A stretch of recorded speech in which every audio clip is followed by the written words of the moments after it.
আজকে তো আপনারা আসলেন আমাদের এখানে অফিসে। তো আমাদের বিভিন্ন পাঞ্জাবি আপনারা দেখলেন ইতোমধ্যেই। তো আপনাদের অনুভূতিটা কেমন হলো বা আপনার পাঞ্জাবিও নিলেন, কেমন লাগলো আপনাদের?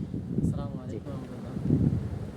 আসলে আমরা মানে বিজনেস করার জন্য আমরা পরিকল্পনা করতেছি বেশ কয়েকদিন ধরে, কিন্তু আমরা ওই রকম শোরুম আমরা খুঁজে পাচ্ছি না, বা আমরা যে ভালো একটা মহাজনের কাছে আমরা হাত করবো বা কানেক্টিং করবো, ওরকম সুযোগ সুবিধা আমরা পাচ্ছি না। আমরা দেখতেছি বেশ কয়েকদিন ধরে। তবে আমরা ইউটিউবের মাধ্যমে আমরা দেখতে পাচ্ছি মায়ের দোয়া একটি ফ্যাশন।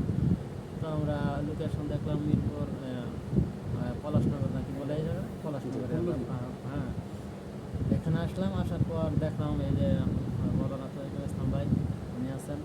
তো আমরা শোরুমে ঢুকলাম, ঢুকার পর দেখলাম আলহামদুলিল্লাহ অনেক ভালো লাগলো অনুভূতি।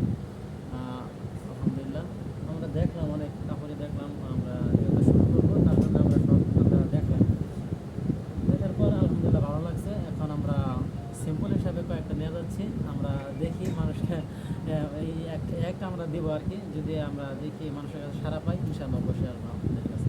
জি, জি ভাই, কেমন লাগলো আপনার কাছে? যে কেমন লাগছে এটা বলা বাহুল্য। আলহামদুলিল্লাহ, প্রথমে আল্লাহ শুক্রিয়া। বাইকে আমি বলছিলাম এখানে কেন আসা হয়েছে, যে বিজনেসের ব্যাপারে। যে ওই অনেক ভাইয়ের ইউটিউব থেকে এই তরিকুল ইসলাম ভাইয়ের এই মায়ের দোয়া পাঞ্জাবিগর সেখানে বসা, সেখান থেকে সেই ভিডিও দেখা, ওই ভিডিও দেখে ভালো লাগছে। আর বাইরের যে কথা সেটা হচ্ছে যে আমরা মাদ্রাসার ছাত্ররা কেন পারবো না, সবাই সব দিকটা পারতেছে কেন, আমরা কেন পিছায়। তো ভাইয়ের যেন মাদ্রাসায় পড়াশোনা করছে, ভাইয়ের সাথে যেটা কথা বলছি, আমরাও পড়াশোনা করতেছি, এখনও চলমান আমাদের পড়াশোনা। তো বাইরের কাছে এটাই আস্থা নিয়ে আসছি আমরা, যে অন্য কোনো মানুষের কাছে হয়তো আমরা প্রতারিত হতে পারি, কিন্তু যারা মাদ্রাসায় পড়াশোনা করছে তারা কাউকে প্রতারণা করতে পারে না।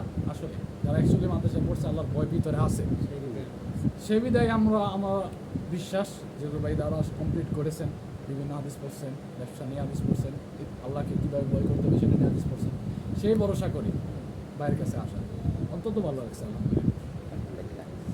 আরেকটা কথা, সেটা হচ্ছে আমরা সবাই ক্যাজুয়ালিভাবে বলে থাকি যে আমরা পড়ালেখার সময় যদি এইসব বিজনেস করতে যাই তাহলে আমাদের পড়ালেখার 12টা বেজে যাবে।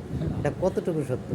না, আমি যতটুকু মনে করি আমাদের ক্লাসের যে পড়াশোনা, যদি আমরা দৈনিক 5 ঘন্টার মতো ক্লাস হয় আমাদের, সেখান থেকে ওই 5 ঘন্টা যে ক্লাস হয়, ক্লাসের বাইরে যদি আমরা 3 ঘন্টা সেই পড়াগুলো মনোযোগ দিয়ে, একবারে মনোযোগ দিয়ে পড়ি, 3 ঘন্টা থেকে 2.5 ঘন্টা মনোযোগ দিয়ে পড়ি, হ্যাঁ সর্বোচ্চ এনাফ।